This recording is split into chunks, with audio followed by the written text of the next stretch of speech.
그래서 상가주택 가격이 안 오를 것인가가 우리의 관심사입니다. 그러면 작년 12월까지 상가주택 매물이 많이 쏟아졌었나?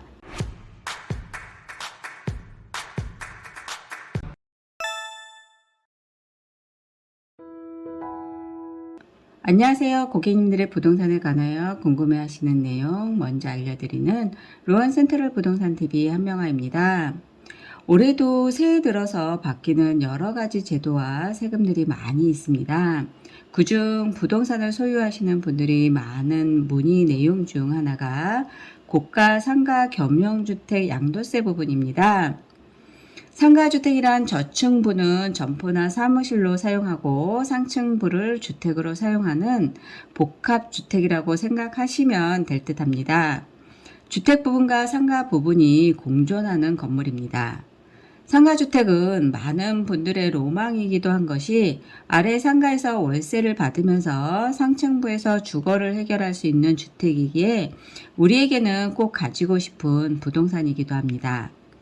청라나 가정동에 상가주택을 가지고 계신 분들이 2022년 1월 1일에 바뀌는 부동산 제도 중 고가의 상가 겸용주택의 양도 차익 계산 방법이 개정되면서 당장 매도하지는 않을 것이라고 해도 세금이 얼마나 더 올라가는지에 대해서 많이들 궁금해 하시는 것 같습니다.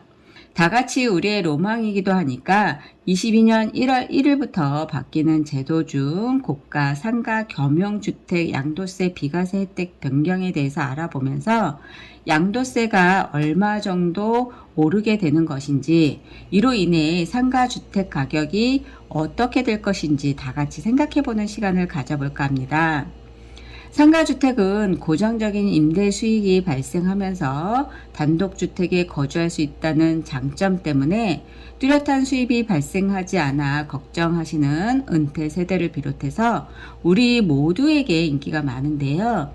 이제는 이 상가주택의 양도세 비과세 혜택을 받을 수 있는 부분이 많이 줄어들 전망입니다. 주택은 1세대 1주택 비과세가 가능한 반면 상가는 비과세 규정이 없기 때문에 과세 방식의 차이가 있습니다. 그래서 상가주택은 주택으로 보느냐 아니냐가 문제가 될 수밖에 없습니다. 우리가 개정 전 내용을 보면 이렇습니다. 주택 연면적하고 상가 연면적을 비교해서 그 연면적 크기가 같거나 상가가 크다고 하면 주택 부분만 주택이고 상가 부분은 상가로 양도세 과세를 했습니다.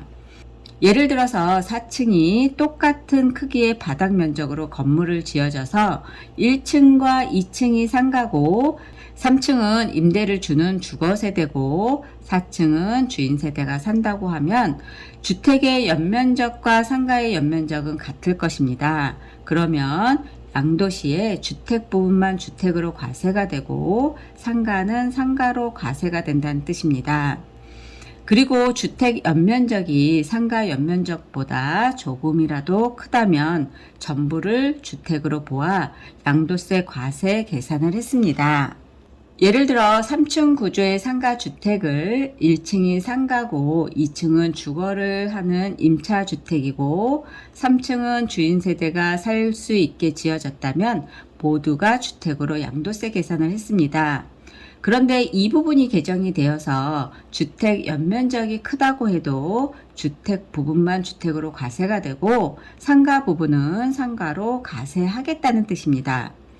그러니까 개정 전 주택 부분이 크면 상가주택 전부를 주택으로 보아서 1세대 1주택 비과세를 판단할 때 전부 비과세 혜택을 받아 고가 주택 가격 초과분에 대해서만 과세가 됐기 때문에 장특공 최대 80%까지 모두 받을 수 있었던 이 부분을 2020년 2월 11일 개정되었고 22년 1월 1일부터 시행된 고가 상가 겸용주택의 양도세 개정 후 내용으로 1세대 1주택 비과세 요건을 갖추었고 주택 부분이 크다고 해도 주택 부분만 주택으로 보면서 상가 부분하고 분리하여 상가 가격, 주택 가격으로 안분해서 주택 부분만 비과세 혜택 장특공 80%까지 가능하고요.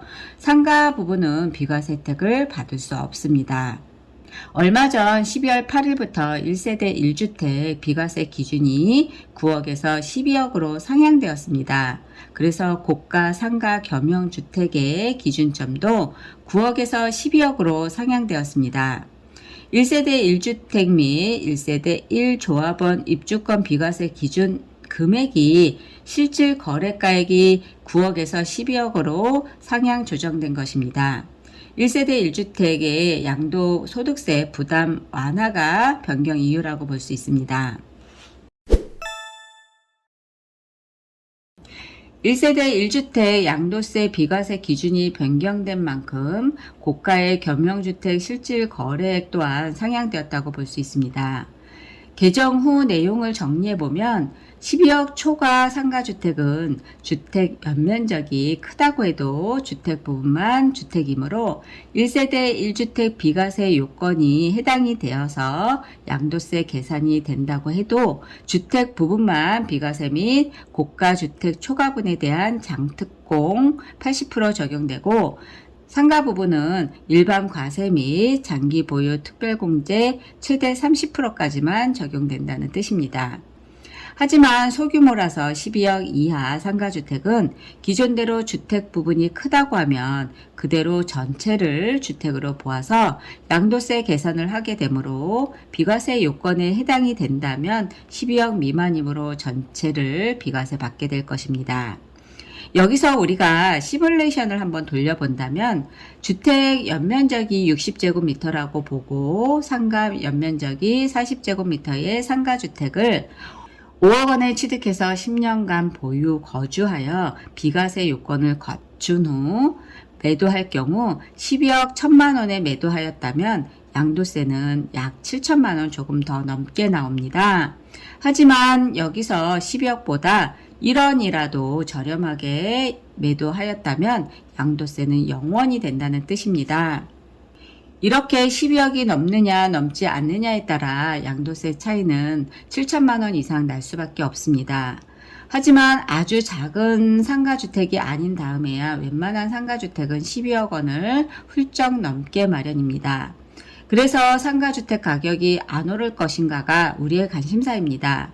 그러면 작년 12월까지 상가주택 매물이 많이 쏟아졌었나입니다. 저렴하게라도 비과세를 받을 수 있을 때 매도를 했었을까를 본다면 매물이 그닥 많지 않았습니다. 급매물을 기대하셨다면 실망도 크실 것 같습니다. 이유에 대해서 생각해 본다면 대부분의 상가주택은 수익과 주거를 한꺼번에 해결하고 있어서 달리 대안이 없기 때문이기도 한 것 같습니다. 이렇게 수익과 주거를 한꺼번에 해결이 되므로 우리의 로망이기도 한 부분입니다. 그리고 주택이 조금이라도 큰 상가주택을 비과세 목적으로 지금까지 구입하셨다면 이 부분이 혜택이 사라졌으므로 상가 연면적 크기, 주택 연면적 크기가 그닥 그렇게 중요하지 않게 되었습니다.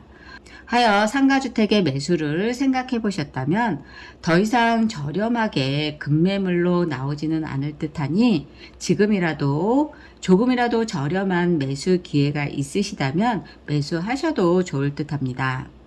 상가주택의 매수 문의나 매도 문의 있으시면 연락 주시면 친절히 상담해 드리도록 하겠습니다. 이상으로 고객님들께서 궁금해 하시는 부분 같이 생각해 보는 시간을 가지면서 고객님들 입장에서 설명드리는 로원 센트럴 부동산 TV 한명화였습니다. 감사합니다.